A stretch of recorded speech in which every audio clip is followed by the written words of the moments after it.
When I was younger, I wanted to be a rock star. I wanted to be up on stage playing a guitar for thousands of people. I wanted to close my eyes and hear them cheer for me. I wanted girls to cry my name. That dream, of course, never came true. I really didn't do anything to help it along either. I never took guitar lessons. I'm not that musically inclined whatsoever. Maybe you have some big dreams too, and maybe they're more attainable than singing in front of thousands of people in Madison Square Garden. But I love to dream big. Even if I'm not going to reach that level of success, it helps me to commit to live my life with excellence in every single thing I do. But when those dreams don't come true, I sometimes get discouraged. In the 80s, there was a show called Star Search. It was a really fun show. Every week, people would compete in singing and dancing and comedy, and they were all competing for $10,000, which was pretty good money back in 1986. Anyway, at the end of the show, the host, Ed McMahon, he had this saying. He would always say, "Keep your feet on the ground and keep reaching for the stars." Now, a few of those people actually did reach the stars. People like Tiffany, Sawyer Brown, even comedian Brad Garrett, they all reached stardom through Star Search. But more often than not, those people were never heard from ever again. It's great to reach for the stars, but what happens when we miss the mark? And it's not just with goals. Any ideal we have has the potential of not happening. Idealism becomes an emotional belief in the way things should be. Now, I say emotional because think about it. When you talk about your dreams and your ideals, your voice gets higher, your heart starts to race, you get excited. But then if those dreams don't happen, you start to get discouraged. Maybe you're disappointed. You could even become jaded. Now, it's important to understand where that emotional attachment to our ideals comes from. I think all of us as human beings feel this right to have all of our needs met, especially as Christians. We think that God owes us somehow for being His children. Everything from our basic needs to the new gadgets, like a MacBook or a brand new car. We should have all of those things. Every job we have should be fulfilling. Every relationship should be perfect, and we should never, ever feel pain. And if that doesn't happen, then we think something's gone wrong. Either we've sinned in our lives to keep those blessings out, or worse, we're mad at God for not giving us what we wanted. And what about your ideals? Are they far-fetched, or are they realistic? If they are attainable, then what if they're not met? Have we romanticized those needs to the point that we can't see reality? For instance, look at your love life. A lot of times we think that love life should be right out of a chick flick. Girls should have long, flowing, beautiful hair that shimmers in the sun. Oh, and guys, we're supposed to be sensitive and attentive to every single one of a woman's needs. But come on, guys, be honest. There's no way we can attain that same level of perfection in a chick flick.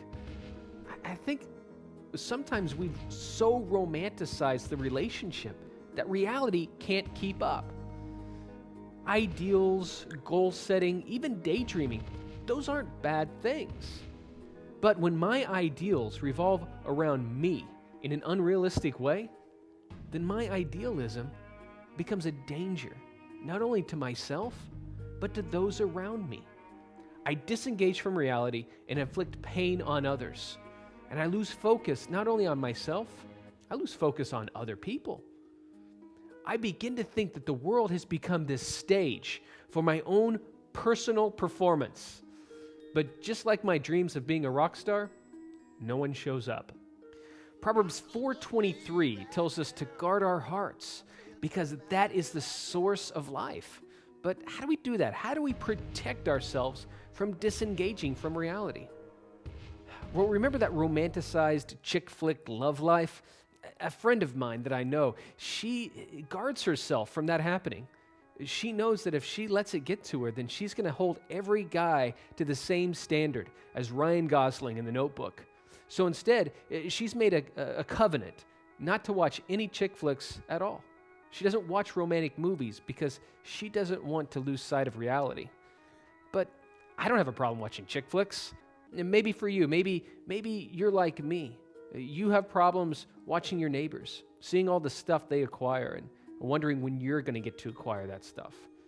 Or maybe you've got your eyes set on magazine models and achieving that level of beauty.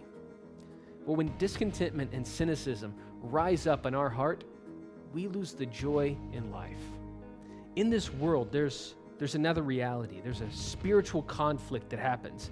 And Peter, the apostle, wanted to impress this reality of the spiritual conflict on the readers of his first letter. He told us that we need to be alert and be sober because our adversary, the devil, is like a roaring lion, and he's looking for someone that he can destroy. Now, that enemy, he uses the same exact weapon that made him fall, and that weapon is pride. In Ezekiel chapter 28, verse 17, it says this: "Your heart was proud because of your beauty. You corrupted your wisdom for the sake of your splendor. I cast you to the ground because of your pride." And those are God's words about the devil and his curse because of his own pride. Now, idealism can be a form of pride. We like to tell ourselves that we know exactly how things should be. It seems like we've got all the answers, even before the questions are asked. So how do we combat this? How do we keep from letting prideful idealism well up in our lives? Now, idealism can be a form of pride. We like to tell ourselves that we know exactly how it should be. We've got all the answers, even before the questions are asked. But how do we combat that prideful idealism in our lives? Well, I think that the first step is to ask God to help us guard our hearts. This may mean that you have to make a radical change in your attitudes towards others around you and towards your future. Maybe you need to take drastic steps to keep those things from rising up in your heart. You need to be sober of unrealistic expectations in your life. Another way to stop pride in its tracks is to submit to authority around you. You know, I have this problem too. It seems like we know better than the leaders that are around us. We like to think so, at least. But the truth of the matter is, those that are in godly leadership above us, not only do they usually know better than we, but they all the time know more than we do. We need to learn wisdom by learning to submit to that godly leadership. 1 Peter chapter 5, verse 5 tells us to clothe ourselves in humility. Now, none of us would go a day without wearing clothes. So what Peter is telling us is, this humility thing, it's a daily thing. What would that look like? What would it look like if we lived every single day with humility? Well, first of all, we'd find ourselves free from unnecessary pain and wounds when things didn't work out the way we wanted them to. But more importantly, we would begin to see Jesus at work in the small details of our lives, working it out for the best possible outcome. So, dream big, but dream with humility.